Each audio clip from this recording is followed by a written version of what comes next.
So a lot of people have asked me how I feel the apocalypse is going to come on and what the post-apocalypse will be like. There's so many ways the apocalypse could come around that it's kind of not worth debating to me. I definitely could see some weird virus thing happening, or a fight for resources that ended up just destabilizing modern civilization. Originally, I had thought that the post-apocalypse would basically revert completely all the way back to basically hunter-gatherers. After my experience, I think what would really happen is we would probably revert back to like the late 1800s, and there was like specialized labor forces and monocropping and different things like that, and definitely an agricultural society. But, you know, I think a lot of the technological stuff is just going to be just wiped out. So then the question becomes, would we be able to re-evolve back into our society? And, you know, obviously if we evolved once from that stage till now, you would think that you could do it again. And since you have all that knowledge already there, and hopefully a knowledge base, you can do it again much quicker. And to me, that comes down to energy. So basically, the whole reason we have been able to jump ahead to where we are, in my opinion, is fossil fuels.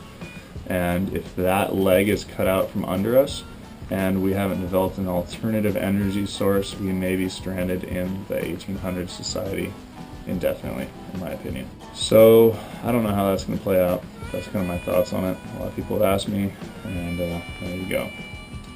Lunch during the apocalypse is a very interesting thing. Kind of comes in the middle of the day when you're busy doing other stuff. Basically everything I made, you need to make a fire. So to stop your day and make a fire and get everything going, you're talking like an hour and a half minimum to try and make some food for lunch. So basically during the apocalypse, I suspect lunch will consist of snacks, aka fruit usually, or leftovers, aka soup usually. Plan ahead, make some extra soup for lunch the next day, or just scavenge whatever you happen to be walking by, whether it's beans in the garden or tomatoes or some grapes if you're at the beach. Pop some mussels, pop some limpets, you can eat all that stuff raw, or I did at least. Definitely that's where the hunter-gatherer stuff comes in, is for lunch, just trying to get through your day until you get till dinner. So don't be thinking you're going to be, you know, stopping and making a quick sandwich or eating a bag of chips or something.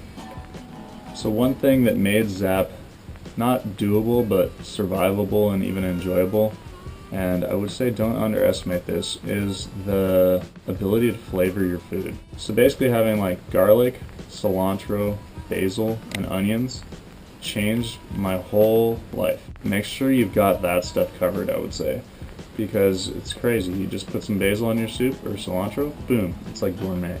Throw some garlic or onions in there, just total deal changer. I really would stress the need for flavoring in your food, herbs and whatnot. So when you're planning your seed bank, don't forget that. And make sure you get multiplier onions, Egyptian onions. Garlic's great because it multiplies itself. So I'd say that kind of stuff is really important to plan into your post-apocalyptic strategy. I was talking about how towards the end of ZAP I didn't use that last little bit of rice in the bowl, or you know, my pasta broth or whatever. But when it comes right down to it, I think that ZAP has made me kind of an ultra efficient person, and I can't stand to see food wasted.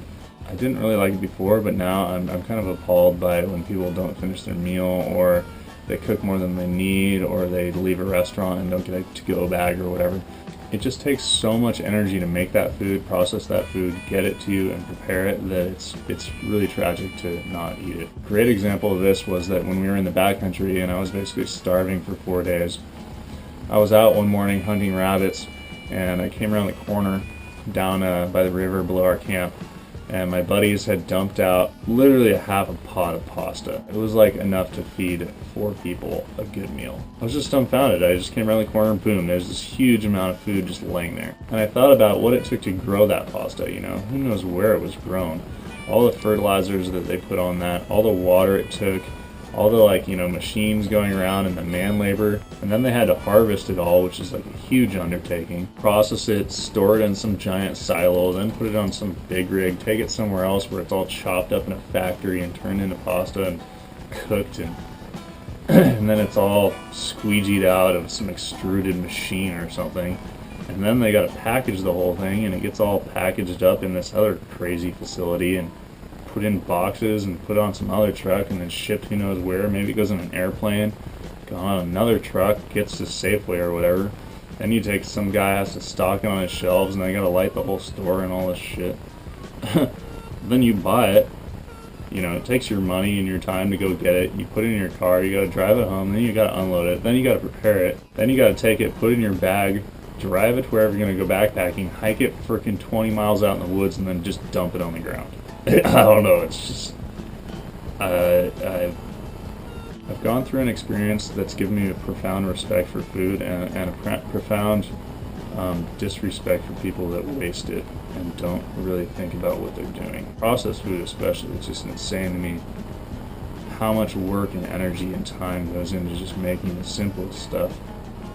I expect that my life will be very similar in most ways, but I imagine that there's kind of an undercurrent within me that may never be the same. Just have a different perspective on things, a new respect for things. I'm like suddenly very grateful for society that I used to resent. It's just brought a much greater appreciation for society, which is something that I feel like is pretty easy to criticize. It's pretty easy to look at our society or any society and see all the flaws and see all the things you would change if you could be all powerful or whatever, you know. Be very idealistic about things. But the simple truth is that society is pretty amazing compared to the alternative. Even all the flaws seem to just dissipate and seem pretty insubstantial once you're faced with just the primitiveness of living without all the modern luxuries that we really take for granted, that, you know, I don't take for granted so much anymore. I don't know if that'll last, but for the moment I really appreciate just how well we've just make our lives easier. Everything about our lives is easier than it should be, and we really take that for granted. It's weird, yeah. Everyone keeps asking me like, everyone keeps telling me, this is this great accomplishment, you've done all this stuff. So there is quite a few things that I feel unfulfilled and I did not accomplish, but then I did accomplish most of what I wanted to do. It's almost like when you finally have accomplished all that, it doesn't seem as much of it as a feat as it did when you're looking at it. It almost seems like what I accomplished is almost like nothing to me. It just seems so normal, just so acclimated to the life that I've taken this year. The year started really hard, but then it just, as I settled into my new life, it just got easier and easier as time went on. And actually going into society has been kind of jarring. It's kind of hard to get used to. I still walk around the house with my headlamp on, and Allison's always like, dude, you have power, you can turn the lights on, which is pretty funny. And I feel like if I hadn't decided to document ZAP so I could help other people understand, you know, like all these things that are being lost. I can't tell you how difficult it is to be like trying to like gut a deer and you're trying to get your camera angle set up, or you know, you just got one little thing to do, but you got to set the camera up to do it. One time I was all the way down the hill skinning that deer on the side of the road, and my camera died, and I had to walk all the way back up, get my camera, charge it, which took like an hour, and then hike back. I mean, like, the documentation of what I'm doing really slowed down what I was doing on a day-to-day basis. It was a total drag, and it really, really affected the experiment. If I hadn't been putting so much energy into documenting, I could have had a much easier time surviving, especially with the video editing. I probably spent a good 8 hours a week video editing, which is a full day every week that is lost, and it's something I wanted to do, and so it's worthwhile, but it definitely, the whole thing would have been much more efficient and successful if I hadn't been day-to-day trying to charge cameras constantly, trying to get footage off cameras onto my computer constantly, and just trying to switch tripods or switch head mounts or whatever it is. So that's something to take into consideration. If I did this and I was this successful even with documenting and doing all this, imagine how successful I could have been if I hadn't had that baggage weighting me down. This is kind of random, but I would say in the apocalypse, the bike seems to be an amazing way to get around. It's obviously going to be a huge factor in people's mobility in a post-apocalyptic world. Cars are only going to get you so far. Obviously my car it lasted about 2 months before the battery died, and then it was worthless.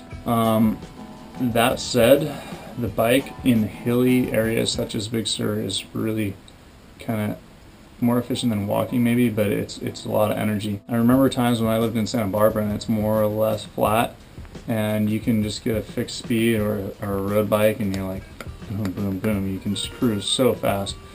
And so that's something to take into consideration. If you live in a relatively flat area, you might want to get some spare bike tires, tubes, all that stuff. Maybe you just have 2 whole bikes set up so you can cannibalize one.